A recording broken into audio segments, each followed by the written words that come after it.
प्रिय भक्तों, आज यदि किसी छोटे बच्चे से पूछा जाए कि वह बड़ा होकर क्या बनना चाहता है, तो अधिकांश बच्चे कहेंगे डॉक्टर, इंजीनियर, व्यापारी या कोई बड़ा अधिकारी।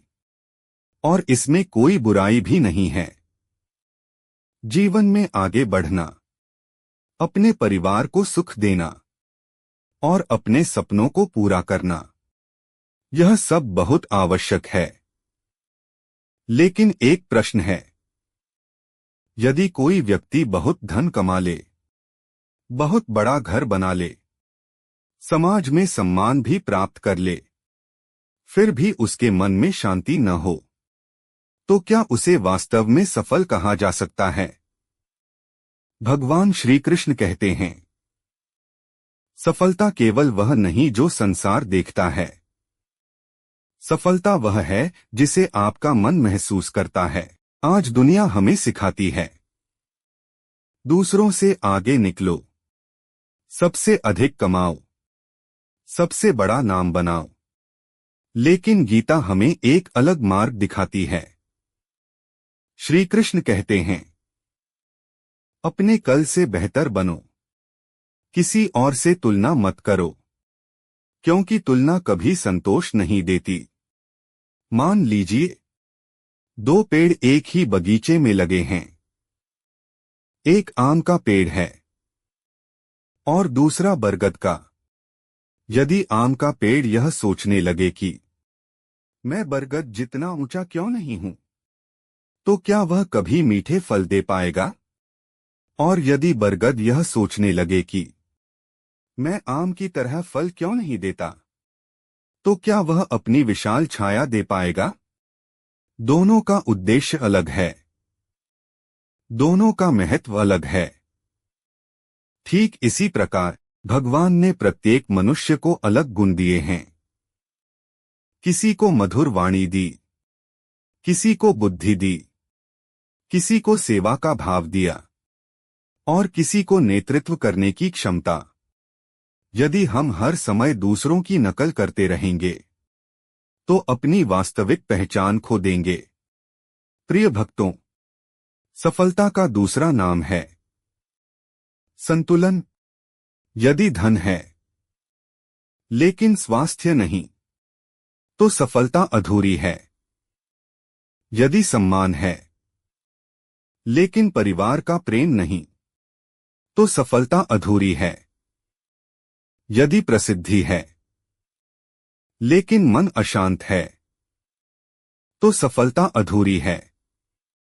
भगवान श्री कृष्ण कहते हैं, जिसके भीतर संतोष है वही सबसे बड़ा धनवान है। संतोष का अर्थ यह नहीं कि प्रयास करना छोड़ दिया जाए। संतोष का अर्थ है जो मिला है उसके लिए भगवान का धन्यवाद करना, और जो पाना है उसके लिए ईमानदारी से प्रयास करना। आज बहुत से लोग यह सोचकर दुखी रहते हैं कि मेरे पास यह नहीं है, लेकिन वे यह भूल जाते हैं कि जो उनके पास है वह भी भगवान का अनमोल उपहार है। यदि हम हर दिन केवल 1 मिनट रुककर भगवान का धन्यवाद करना सीख जाएं, तो हमारा दृष्टिकोण बदलने लगेगा। क्योंकि कृतज्ञता मनुष्य के भीतर संतोष का दीपक जलाती है, और जहां संतोष होता है वहां ईर्ष्या नहीं रहती, वहां क्रोध कम हो जाता है, वहां मन धीरे धीरे शांत होने लगता है। प्रिय भक्तों, याद रखिए, भगवान श्री कृष्ण के अनुसार सबसे सफल व्यक्ति वह नहीं जिसके पास सबसे अधिक धन हो, बल्कि वह जो कठिन परिस्थितियों में भी अपने धर्म, अपने कर्तव्य और अपने विश्वास से कभी पीछे न हटे। ऐसा व्यक्ति चाहे संसार की नजरों में साधारण हो, लेकिन भगवान की दृष्टि में वही सबसे महान होता है। प्रिय भक्तों, अब तक हमने जाना कि मन को कैसे शांत किया जाए, कर्म कैसे किया जाए और सच्ची सफलता किसे कहते हैं। लेकिन अब एक बहुत महत्वपूर्ण प्रश्न उठता है। जब जीवन में चारों ओर अंधेरा दिखाई दे, जब अपने भी साथ छोड़ दें, जब मेहनत के बाद भी सफलता न मिले, जब हर रास्ता बंद होता हुआ दिखाई दे, तब मनुष्य क्या करे? ऐसे समय में भगवान श्री कृष्ण एक अत्यंत सरल मार्ग बताते हैं। वह मार्ग है भक्ति। कुछ लोग सोचते हैं कि भक्ति का अर्थ केवल मंदिर जाना है। कुछ लोग समझते हैं कि केवल पूजा पाठ करना ही भक्ति है। लेकिन श्री कृष्ण कहते हैं, भक्ति केवल हाथ जोड़ने का नाम नहीं। भक्ति हृदय की अवस्था है। जब मन में अहंकार कम होने लगे, जब दूसरों के प्रति करुणा बढ़ने लगे, जब अपने हर कर्म को भगवान को समर्पित करने का भाव आ जाए, वहीं से सच्ची भक्ति शुरू होती है। प्रिय भक्तों, सोचिए, एक छोटा बच्चा जब चलना सीखता है तो वह कई बार गिरता है, लेकिन वह रोते हुए भी अपने पिता की ओर हाथ बढ़ाता है। उसे विश्वास होता है कि उसके पिता उसे उठाएंगे। यही विश्वास भक्ति है। भगवान भी चाहते हैं कि कठिन समय में हम उनका स्मरण करें।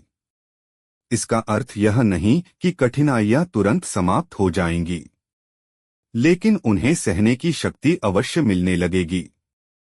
इसीलिए अनेक संत कहते हैं, भगवान पहले परिस्थिति नहीं बदलते, वे पहले मनुष्य को भीतर से मजबूत बनाते हैं।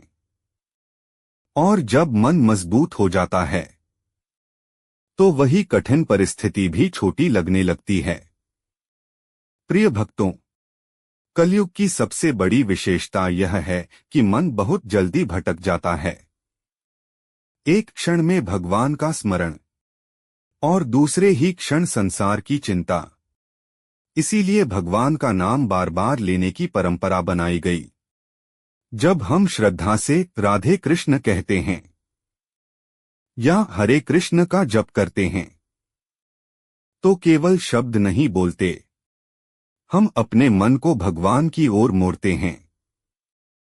धीरे धीरे मन की चंचलता कम होने लगती है, क्रोध कम होने लगता है, भय कम होने लगता है और भीतर एक नई शांति का जन्म होता है। लेकिन इसका अर्थ यह नहीं कि केवल भगवान का नाम लेकर कर्म करना छोड़ दिया जाए। नहीं, श्री कृष्ण स्पष्ट कहते हैं, भक्ति और कर्म साथ साथ चलने चाहिए। प्रार्थना भी करो और परिश्रम भी करो, भगवान पर विश्वास भी रखो और अपने कर्तव्य से कभी पीछे मत हटो। यही गीता का संतुलन है। प्रिय भक्तों, एक सुंदर कथा सुनिए। एक नाविक प्रतिदिन नदी पार कर लोगों को उनके गंतव्य तक पहुंचाता था। एक दिन किसी ने उससे पूछा, तुम हर बार नाव चलाने से पहले भगवान का नाम क्यों लेते हो? नाविक मुस्कुराया और बोला, मैं चप्पू तो चला सकता हूं, लेकिन लहरों को शांत नहीं कर सकता। इसलिए अपना काम पूरी ईमानदारी से करता हूं और बाकी भगवान पर छोड़ देता हूं।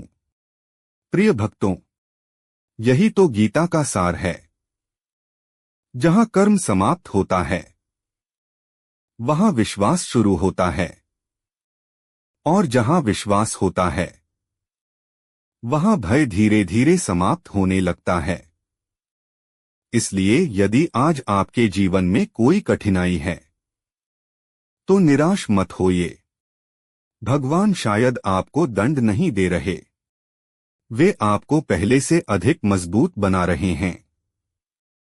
हर परीक्षा के पीछे कोई उद्देश्य होता है, हर संघर्ष के पीछे कोई शिक्षा होती है, और हर अंधेरी रात के बाद सूर्योदय अवश्य होता है।